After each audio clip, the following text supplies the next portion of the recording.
Hey guys, I'm going to make a new series called the EDISON Format Hacks where we cover some tips to make you a better EDISON format player. This first series is going to cover over how to defeat the Light and Darkness Dragon. But before we start, I want to say a quote from my favorite philosopher back in the day by Sun Tzu. I'm pretty sure everybody knows who he is at this point. So the quote goes, if you understand the enemy and you know yourself, you need not fear the result of 100 battles. It's a very short quote. It basically means that if you understand how to beat Light and Darkness Dragon, and knowing the tools at your disposal to defeat the Light and Darkness Dragon, you'll be able to beat Light and Darkness Dragon. So, yeah, but the first thing we need to do is understand Light and Darkness Dragon to a fuller extent. A lot of people still don't know what he does, so we're going to go into it. So Light and Darkness Dragon has a stat of 2800 attack and 2400 defense. That means that this effect needs to reduce his stats by 500 attack and 500 defense. So that means that Light and Darkness Dragon can only negate 4 times. It is very wasteful to waste 4 cards to take this guy down to 4 negates.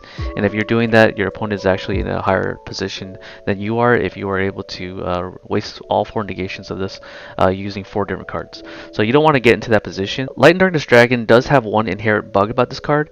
It can only activate its effect once per chain, and there's a good reason for this. If Lad is able to activate multiple times in a chain, it would negate its own effect to negate a card effect. And the reason why is because Lad has this ability to negate a monster effect. If this ability would be able to activate multiple times in the same chain, it would just negate itself.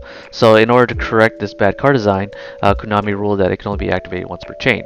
So this is good news for us because that if as the opposing player, it means that you can activate cards on the same chain to ensure that your cards can resolve without trying to burn all of Lad's 4 negations. Additionally, the first card you activate can resolve with effect if you can get Lad to no longer be face up on the field, chain link 2 or higher. Basically, if you can't do A, you can't do B type of situation.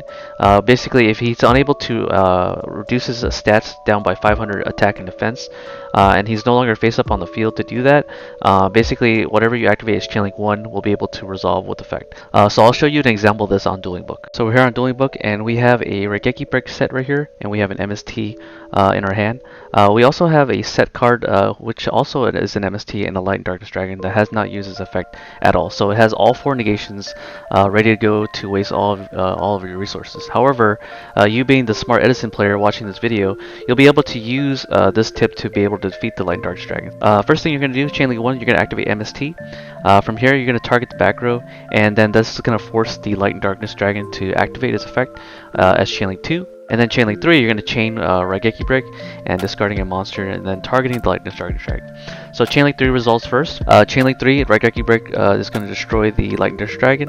And then since chain link 2, Light and Darkness Dragon has to be face up on the field to activate and resolve its effect.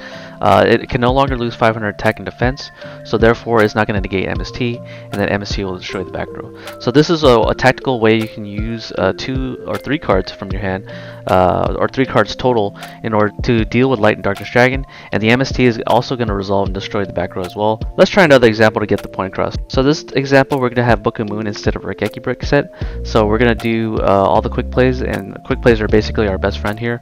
So what we're going to do here is we're going to MST the back row, like the last example, and then Light and Darkness Dragons can be chain link 2 to activate its effect, and then chain link 3, you're going to activate Book of Moon targeting the Light and Darkness Dragon.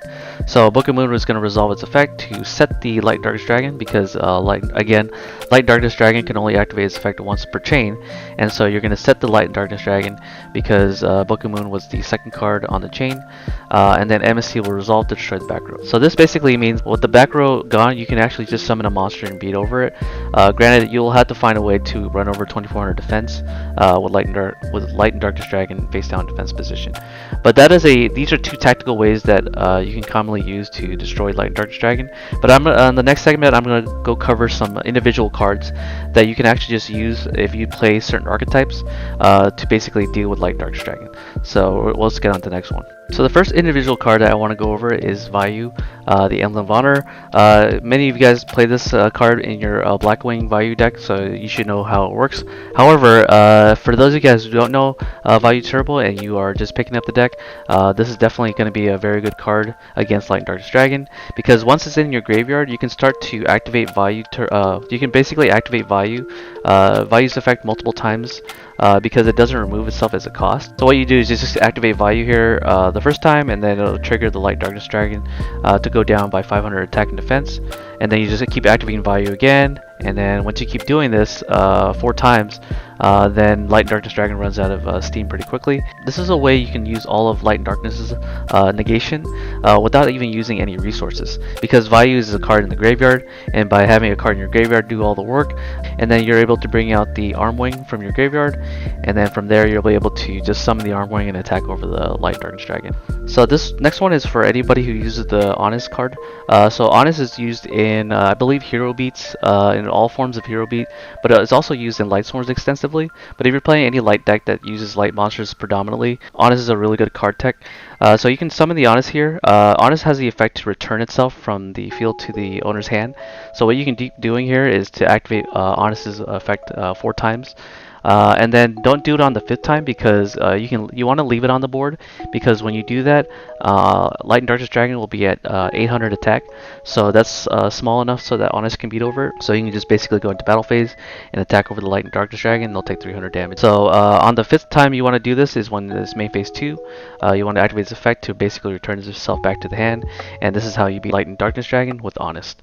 Okay, so on to the next one. So the next one, we're going to go over Treeborn Frog. This is for all you frog players out there who like to play frogs in Frog Monarchs, whether it's Frog Heroes or just regular frogs. I'm not sure if anyone plays pure frogs, but if you have a Treeborn Frog in the graveyard during the standby phase, you can actually activate its effect multiple times during the standby phase. So this is a way that you can just drain all of Light and Darkness Dragon's effect, and then you're able to bring out the Treeborn Frog on the 5th, or yeah, basically on the 5th try, and then you'll be able to special summon the Treeborn. If you do have enemy controller here, you can actually just steal the Light and Darkness Dragon if you need to take control of it and you don't want to activate its Light and Darkness Dragon's effect to basically revive a battle, or to basically revive a monster from the graveyard. So what you can do is from here, if you do have Caius in your hand, instead of using the enemy controller, you can just tribute summon the Treeborn Frog and just banish the Light and Darkness Dragon off the field. This makes it so that Light and Darkness Dragon won't be able to activate its effect to revive something since it's now banished. So this last one is going to be for Lightsworns. Basically, there's a lot of Lightsworns that are able to mill during the end phase. So weirdly enough, all the Lightsworns effect have to be able to mill on the end phase, and if it doesn't mill, it keeps activating. So here we have an Aaron here. During the end phase, Aaron's going to try to activate once, and then when it activates once, Light Darkness Dragon is going to be chilling 2 to negate Aaron, and then once that happens, it's still going to be during the end phase, and for some reason Konami said that Aaron has to be able to mill cards at least once before it's able to stop activating.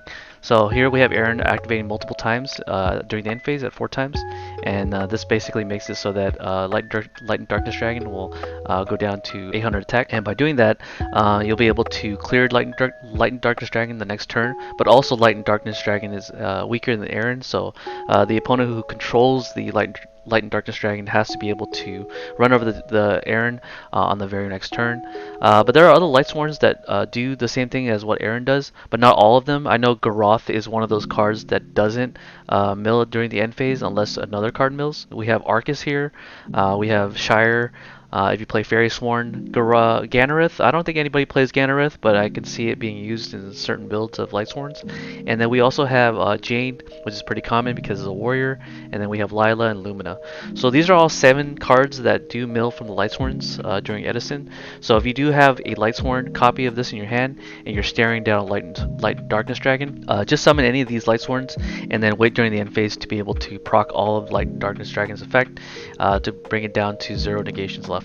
But yeah, I hope you guys enjoyed the series. I'm definitely going to make more in the future whenever I have good tips that I can share you guys. The next one should be good. I believe it's on my calendar. It should be good, so I won't spoil what it is.